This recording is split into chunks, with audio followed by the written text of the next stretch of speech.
जय हिंद दोस्तों, कैसे हैं आप सभी। आई होप कि आप सभी बहुत अच्छे होंगे और अपने जीवन में कुछ नया और बेहतर करने का प्रयास भी ज़रूर कर रहे होंगे। तो आइए स्टार्ट करते हैं आज अपनी क्लास नंबर 2 और इसमें हम साइंस के क्वेश्चन डिस्कस करेंगे जो कि आपके लिए बहुत ज़्यादा इम्पोर्टेंट होंगे किसी भी कॉम्पिटिटिव एग्ज़ाम्स के लिए। तो स्टार्ट करते हैं क्वेश्चन नंबर 1 के साथ। एंड क्वेश्चन नंबर 1 हमें दिया है, जो लोग मक्का को मुख्य अनाज की तरह आहार में लेते हैं उनमें किस विटामिन की कमी की संभावना रहती है। देखिए, जो लोग भी मक्का को यूज़ करते हैं अनाज की तरह, उन लोगों में हम देखते हैं कि विटामिन B1 का में देखने की जो ज़्यादा चांसेस है वो रहते हैं, उनमें बी विटामिन 1 की कमी रह सकती है, कमी हो जाती है या फिर कमी होने की संभावना होती है विटामिन B1 की। क्वेश्चन नंबर 2 है, किसी बच्चे का लिंग निर्धारण किससे होता है। देखिए, किसी भी बच्चे का जो लिंग निर्धारण है वो पिता के गुणसूत्रों से होता है। देखिए, जब हम गुणसूत्रों की बात करते हैं तो मनुष्य के अंदर टोटल 23 जोड़ी गुणसूत्र होते हैं। अगर संख्या में बात करेंगे तो 46 होते हैं। इनमें से जो मदर के गुणसूत्र होते हैं वो XX की फॉर्म में होते हैं, जबकि पिता के जो गुणसूत्र हैं वो XY की फॉर्म में होते हैं। जब XX गुणसूत्र मिलते हैं तो यहाँ पर लड़की होती है और जब XY गुणसूत्र मिलते हैं तो लड़का होता है। तो लिंग का निर्धारण जो डिपेंड करता है वो पिता के गुणसूत्रों पर करता है। आगे बढ़ेंगे नेक्स्ट क्वेश्चन की ओर। नेक्स्ट क्वेश्चन है, किसी वृक्ष की आयु कैसे पता चलती है। देखिए, किसी वृक्ष की अगर हमें आयु जाननी है तो हम उसके बलों को गिनकर उस वृक्ष की आयु को बता सकते हैं। नेक्स्ट क्वेश्चन, किसी पदार्थ के संचय से मांसपेशी में थकावट पैदा होती है तो किस से होती है, हमें ये बताना है कि वो कौन सा पदार्थ है जिसके हमारे शरीर में इकट्ठा हो जाने के कारण हमारे मांसपेशियों में थकावट जो है वो महसूस होती है। तो ये है हमारा लैक्टिक एसिड या लैक्टिक अम्ल, जिससे हमें थकावट होती है इसके इकट्ठा हो जाने पर, इसके संचय से। नेक्स्ट क्वेश्चन, कृत्रिम गुर्दा किस सिद्धांत पर कार्य करता है। देखिए, जो हमारा आर्टिफिशियल गुर्दा होता है वो डायलिसिस पर कार्य करता है, यानी कि अपोहन भी जिसे हम कहते हैं, डायलिसिस पर ये कार्य करता है।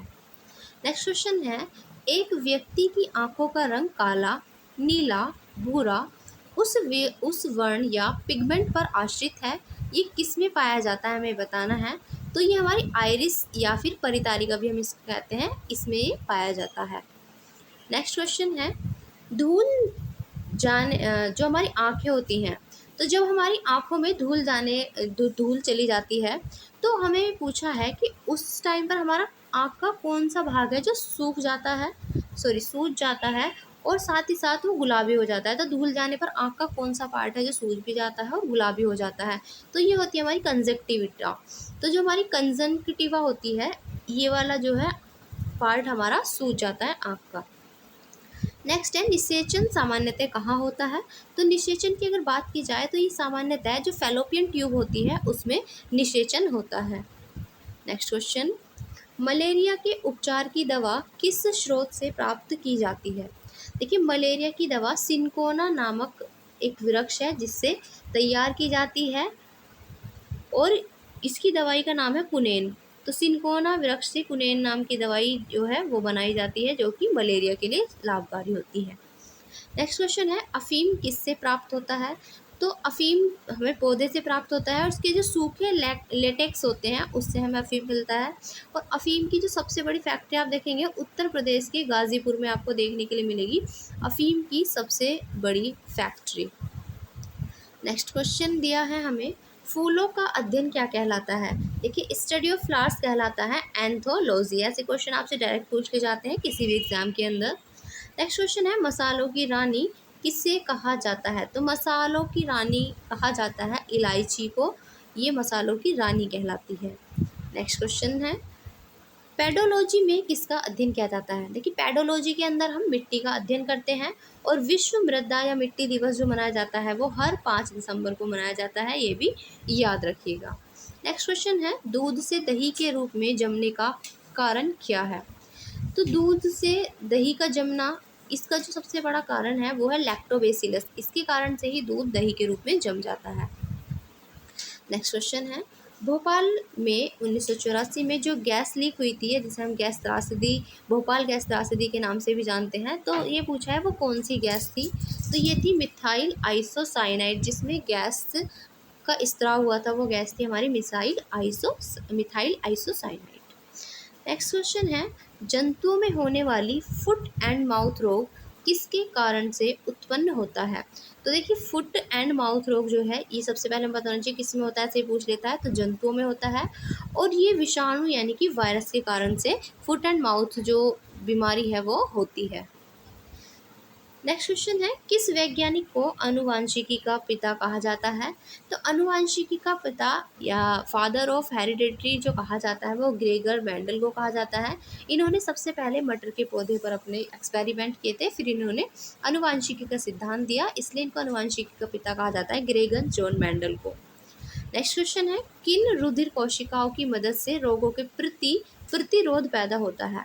तो ये होती है हमारे लिम्फोसाइट्स। ये लिम्फोसाइट्स जो होते हैं इनकी मदद से ही जो हमारी कोशिका हैं वो रोगों के प्रति अपना प्रतिरोध या रेजिस्टेंस पैदा कर पाती हैं।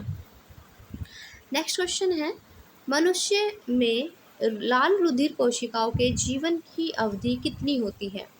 तो मनुष्य में जो हमारी रेड ब्लड सेल्स होती हैं जिन्हें हम आरबीसी भी कहते हैं, तो आरबीसी का जीवन काल होता है 120 दिन यानी कि 120 डेज होता है। नेक्स्ट है, शिरा रक्त को ऑक्सीकरण के लिए फेफड़ों तक किसके द्वारा लाया जाता है? तो शिरा रक्त को ऑक्सीकरण के लिए फेफड़ों तक लाने का जो काम करती हैं वो हमारी होती है फुफ्फुस धमनी। फुफ्फुस धमनी के द्वारा ही ये शिरा रक्त को ऑक्सीकरण के लिए फेफड़ों तक लाती है। तो ये है आज आपका क्वेश्चन ऑफ द डे। ये आपको बताना है कि दालचीनी हमें कहाँ से प्राप्त होती है। ऑप्शन नंबर ए दिया है वृक्षों के पत्तों से, बी है वृक्षों के छाल से, सी है वृक्षों की जड़ों से और डी है वृक्षों के, ये यहाँ पर ऑप्शन ये तालो गलत है यहाँ पर। ठीक है, चलिए आपको इन तीनों में से ही बताना है which option will the right answer. तो आपको इसका यहाँ पर सही जवाब देना है कि इनमें से कौन सा आपका जवाब सही होगा। और अब देखते हैं हम कल का क्वेश्चन। तो कल आपसे क्वेश्चन पूछा था कल की क्लास में कि कशेरुक दंड में कितनी हड्डियां होती हैं? तो इसका सही जवाब है 33। तो हमारे कशेरुक दंड में 33 हड्डियां होती हैं। क्लियर? चलिए, तो बाकी कल मिलेंगे ऐसे ही एक नई वीडियो के साथ। तब तक के लिए अपना ध्यान रखिएगा। और अगर आप चाहते हैं कि आपको इस क्लास की पीडीएफ भी पढ़नी है, आपको जल्दी से इसको रिवाइज़ करना है क्वेश्चंस को, तो आप टेलीग्राम लिंक आपको डिस्क्रिप्शन में मिल जाएगा, वहाँ से आप टेलीग्राम लिंक भी ज्वाइन कर सकते हैं। लिंक मिल जाएगा तो आप टेलीग्राम चैनल को ज्वाइन कर सकते हैं और वहाँ से आप इसकी पीडीएफ भी ले सकते हैं। तो फिर मिलेंगे, तब तक के लिए अपना ध्यान रखिएगा। जय हिंद, जय भारत।